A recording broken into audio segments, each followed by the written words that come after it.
The Detroit Lions are entering one of the most fascinating off-seasons in franchise history, and what unfolded at the 2026 NFL Combine may end up shaping not just their draft board, but the trajectory of a roster that suddenly finds itself balancing contention with transition. This is no longer a rebuilding team searching for identity. This is a contender trying to stay ahead of its own success, anticipating future departures, managing cap realities, and reinforcing a culture that has become the backbone of everything they do. And nowhere was that balancing act more visible than in the running backs group, where Detroit's long-term planning collided head-on with immediate uncertainty surrounding David Montgomery.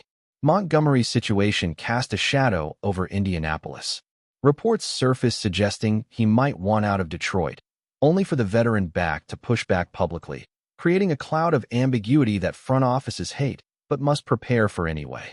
With Jahmyr Gibbs emerging as the offensive centerpiece, the Lions suddenly have to consider scenarios that once felt hypothetical. What if Montgomery is traded? What if his role continues to shrink? What if durability becomes a concern?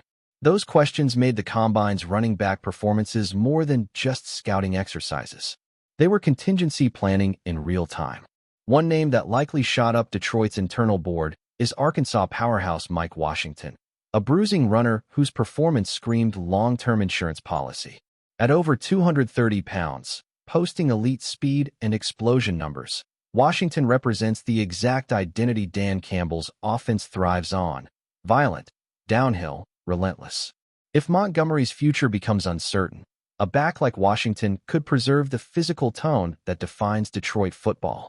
He is not just a replacement option. He is a philosophical continuation of what the Lions want to be when the weather turns cold and games tighten in December. But the Lions' interest in this class goes deeper than replacing one player.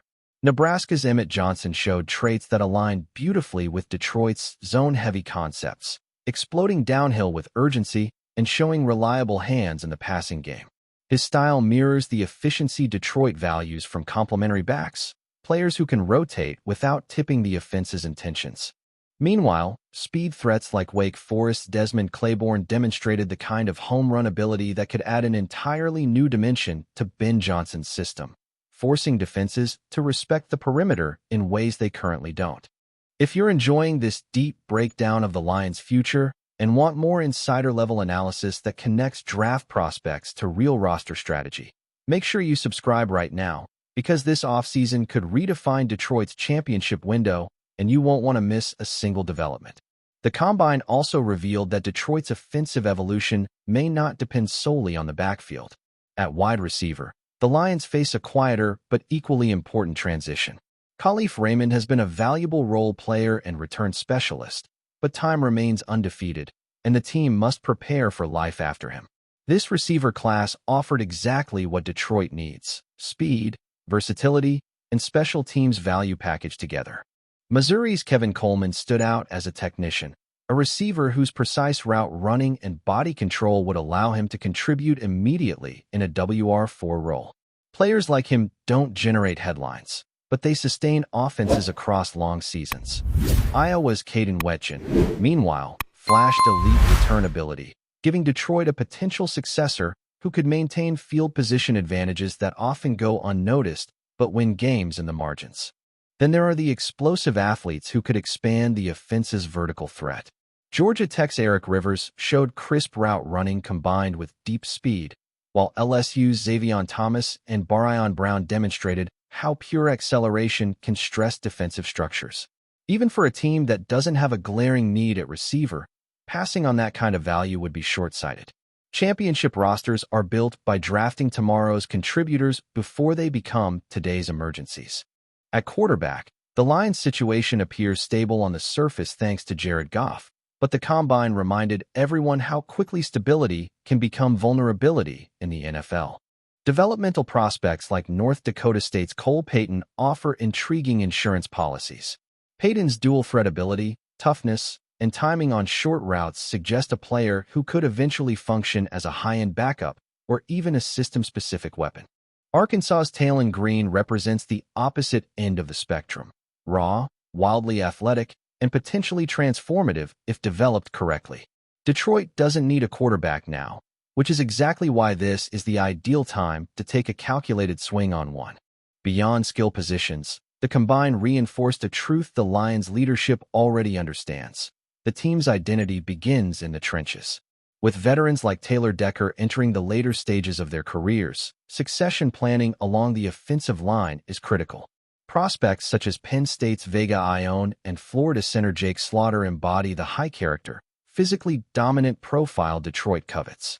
These are not just talented players. They are culture fits, the kind of leaders who sustain locker rooms through adversity. The emphasis on character is not accidental. Under Dan Campbell and general manager Brad Holmes, Detroit has built one of the league's most cohesive cultures, prioritizing resilience, accountability, and team-first mentality. That philosophy explains why prospects known for leadership, grit, and preparation repeatedly surface as Lions targets. Talent may win games, but culture wins seasons. Adding another layer to this transformative year is the announcement that Detroit will play an international game in Munich. For a franchise that spent decades outside the national spotlight, this is symbolic validation of its rise.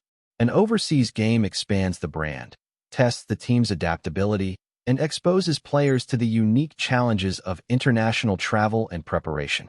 It also means sacrificing a home game at Ford Field, a trade-off that reflects the NFL's global ambitions and Detroit's new relevance on that stage.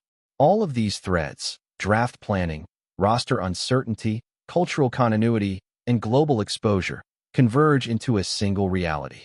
The Lions are no longer chasing respect. They are defending it. Every decision this offseason must balance the urgency of winning now with the foresight required to sustain success later. The Combine did not provide answers. It revealed the complexity of the questions Detroit must solve.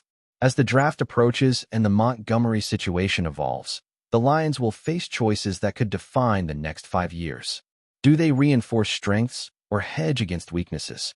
Do they invest in immediate contributors or developmental projects? Do they preserve the roster that brought them to contention or reshape it before decline sets in? These are the decisions that separate good teams from enduring ones. If you believe this could be the most important offseason in modern Lions history, drop a comment and share your thoughts on which direction Detroit should take, because the moves made in the coming months may determine whether this era becomes a brief peak or the beginning of a dynasty.